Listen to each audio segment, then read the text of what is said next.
ខ្មោចហ្នឹងចូលបុគ្គលិកម្នាក់ហើយវាថាវាចង់ឲ្យបុគ្គលិកយើងហ្នឹងទៅចងកនៅដើមចន្ទៃហ្នឹងអូយវាថាគេសួរនាំអញ្ចឹងគាត់អត់ប្រាប់គេថាដំណើរដើមចូលឲ្យមិនទេហើយគាត់ក៏ទាញខ្សែពោះឲ្យរត់ទៅរកដើមចន្ទៃហ្នឹងមកនៅក្រោយតែហ្នឹងមានផ្ទះវៀតណាមលក់កាហ្វេនៅហ្នឹងអញ្ចឹងខាងប្រុសវៀតណាមហ្នឹងគាត់4-5នាក់គាត់ចាប់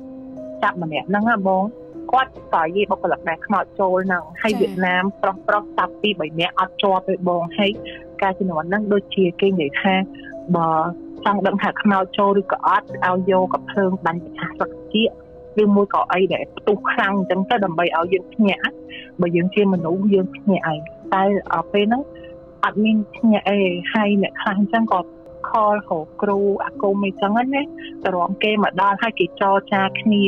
អ្វីដែលគេចរចាហ្នឹងគេចង់បានអាខ្ទមផ្ទះដូចនិយាយខ្ទមអ្នកទៅខ្ទមឲ្យហើយដល់ពេលហ្នឹងខាងម៉ាក់ប៉ាខ្ញុំក៏គាត់សម្រេចចិត្តធ្វើខ្ទមនឹងឲ្យហើយយើងក៏មានវិធីអញ្ជើញគេមកនៅខ្ទមហ្នឹងណាបងក៏មកបានយើងសម្រេចចិត្តថាកាត់ដើមចន្ទៃហ្នឹងចោលព្រោះថាយើងខ្លាចមានបញ្ហានឹងកាត់ឡើងទៅមុខទៀតហើយដល់ពេលកាត់ដើមចន្ទៃហ្នឹងចោលហើយកាត់ដើមលេងមកចឹងទៅដល់ពេលខ្ញុំលេងទៅខ្ញុំអើទៅខាងលើបងខ្ញុំឃើញបងម្នាក់ដែលខ្ញុំស្និទ្ធជាមួយហ្នឹងគាត់នៅខាងលើហ្នឹងហើយគាត់បក់ដៃឲ្យខ្ញុំឡើងទៅអញ្ចឹងធម្មតាយើងក្មេងយើងចេះតែចង់ឡើងទៅព្រោះយើងឃើញអ្នកណាដែលលេងត្រូវជាមួយយើងខ្ញុំចាញ់តែចង់ទៅលេងជាមួយគេហីចា